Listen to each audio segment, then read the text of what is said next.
Hey, Rigsters here, now with another Horizon 5 episode. For this one, I'm going to do a trolley, well, hopefully effective, Class A street tune of a 1987 Buick Regal GNX.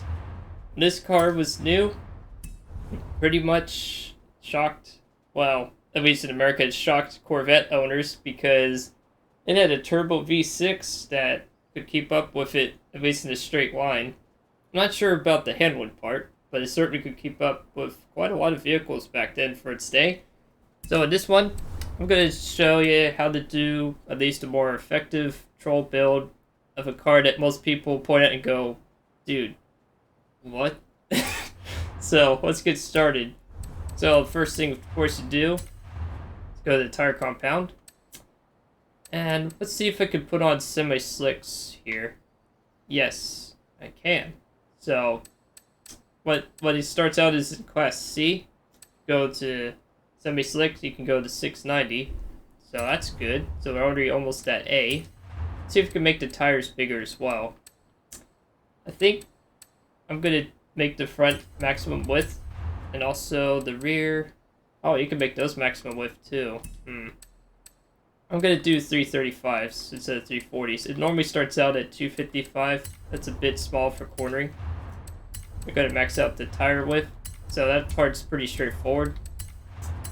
Definitely want better brakes, because if we actually want to get around the track, we've got to get better brakes. Race springs, of course.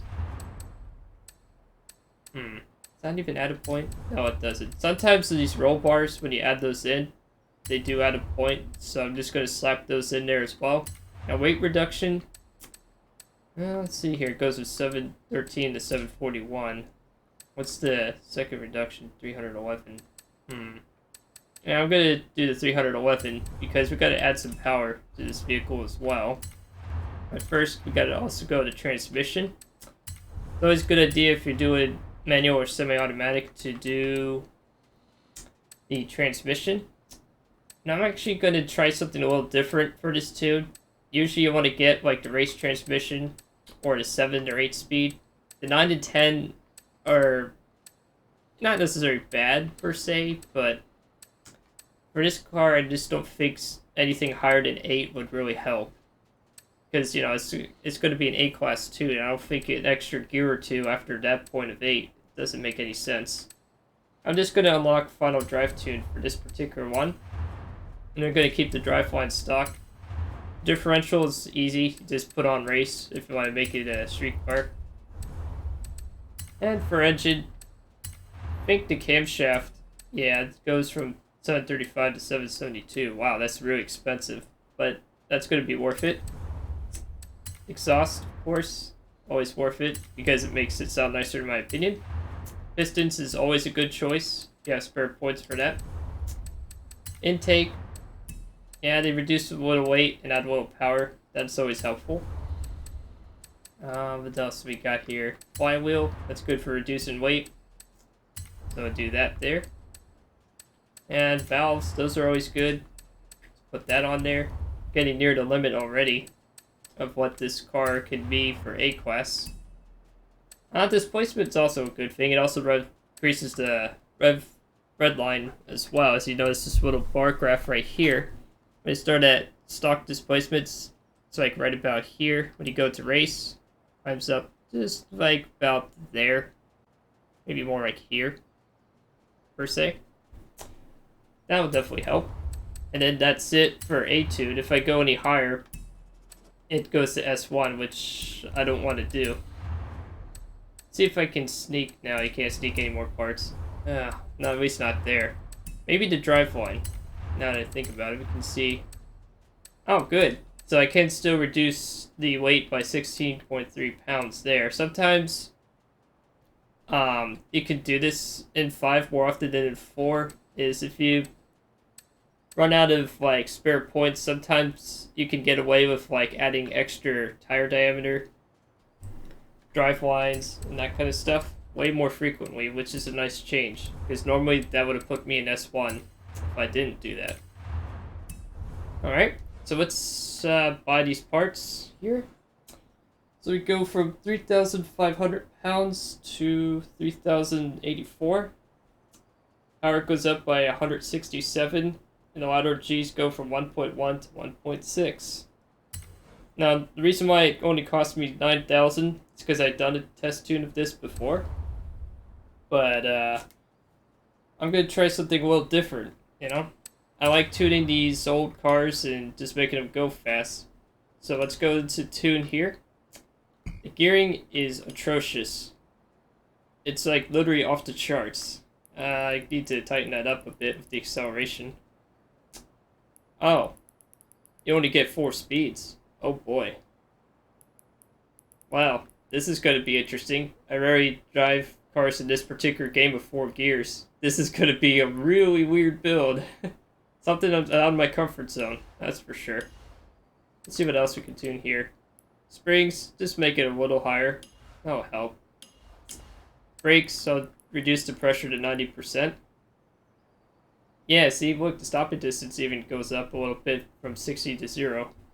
If you look at the corner over here where my mouse is, the one thing I discovered just today is that braking pressure in this game matters more than even Horizon 4. If you reduce it by like 5 to 10, maybe even as high as 15%, even if you have ABS on, your wheels don't lock up as much, so sometimes you actually will stop a little bit faster given the tire compounding situation. Although that sometimes will mean you have to get on the brakes a little sooner as well, because now you're losing that extra braking force that you can get by locking up the wheels, which is not always a good thing to do in racing. There is a time and place for that. So for the default differential, I'm going to keep that stock. That's what the race differential put me at. And we'll head out. I'm going to just quick do a test drive here, and then I'll go into a race.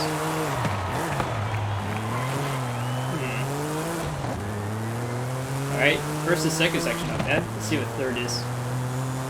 Oh, it's actually not bad. Yeah, fourth gear is a bit tall, but it's got a wall of torque. So it's still gaining speed while hitting this poor Volkswagen. Whoops. Let's see what the interior looks like. Oh, that's so nice. It's so 80s. And then I'll just do a zoomed in view for YouTube here. I'm already breaking the speedometer on this vehicle. Almost at like 160 already. Grip on this is actually really good.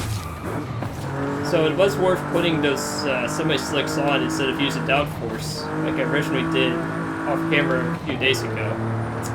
This is much more worth it.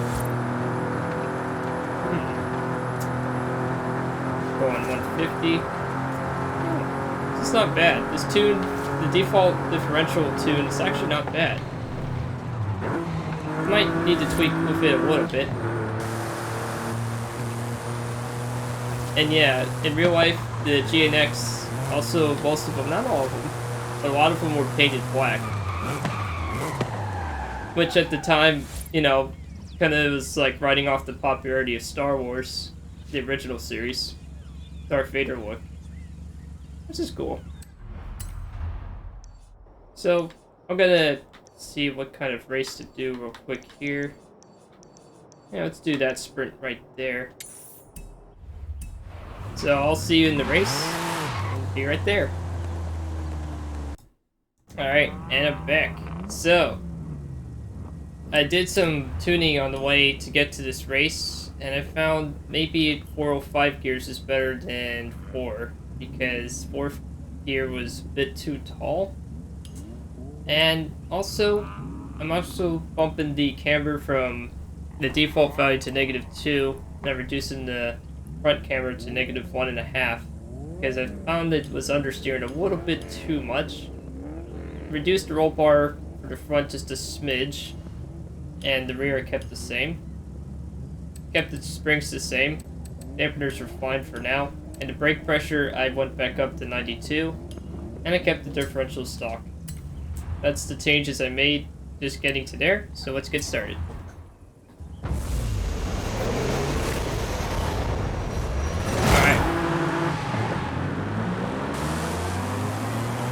so this is an 8-class race. I think this is the same exact one I did in the Agera, so I do have track familiarity, which will help. Oh my god. This brick is just so funny to drive, because, you know, you don't expect a brick to handle this well with semi-slicks and max tire diameter. Much more controllable than the Agera. Well, then again, it's also producing significantly less power, but this is a much easier car to drive. Once you put those upgrades on, of course. It's actually not bad.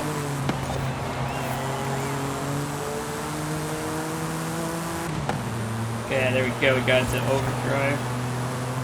Going good. Not bad. I like driving this boat. I know a lot of people either don't know or don't care about this car, but to me, this car is just special because, you know, it's a brick. Making a brick going 170 miles an hour. And yeah, it's dumb, but that's what this game's all about, you know? Just doing fun, dumb stuff. Making cars better than they were in real life, or improving upon them. That's why I like Horizon. That's why I play this game. This is the way I like playing it. Just doing tunes and making cars behave in ways that may not always work, but at least I have fun doing it in the process. That's why I like these series. And right now, these bots ahead of me are pretty fast. I have no idea what some of them are until I get closer. Ah, so that's the 90s Mustang. Ahead of me is an early 2000s Mustang over ours. I believe that one in front in particular is the, yep, that's the SVT one. Yeah, that's an SVT Mustang from the early 2000s. You might want to get that sometime. The hard part about this game, from a tuning perspective, is getting the car to fit within a class you want to define your car to be in. Because sometimes I'd love to like really push the edge by like putting max parts everywhere and trying to make it compete in events it probably shouldn't. But I wanted to show this video, and I have been so far, is that sometimes it is good to not go higher than 2 classes of itself, because if you go higher than 2 classes of the car, it doesn't always bode well from a competitive standpoint. Looks like I'm gonna finish 4th here. Yep, I can't catch him. That's alright. I still have fun playing. This is still a very fun car to drive. Doesn't grip the road that bad. I like it. I'm gonna keep that result. There's the Mustangs there. Funny because that's not my car. Oh, a wheel spin. Alright, let's do it again, a wheel spin. So close to getting that fairway DC, but I'll take the 100 grand. And once again, the game reminds me that I've disconnected. Yay. Try again. Alright, so I always like getting reminded of that. So the Buick Grand National GNX. You do that kind of tune, you can make it, although gearbox-wise, not necessarily hyper-competitive, but this with some light tuning and adjustments, you can make this car actually very competitive. You might want to watch the tire compound though, because it adds up on this car in particular much quicker than I'm used to seeing. And that's pretty much it for the Buick GNX. The only other tunes I would suggest probably trying to do outside the street is probably like if you want to do a drag tune and like swap out the stock engine for the stronger ones or weird funky ones you can put in this vehicle and slap on all-wheel drive. This car could probably do well there. I'll have to test that sometime, but if you guys want to see that, let me know in the comments or whatever, you know. It's YouTube. Alright, hope you enjoyed this video. This is Rigsters Journey, signing off.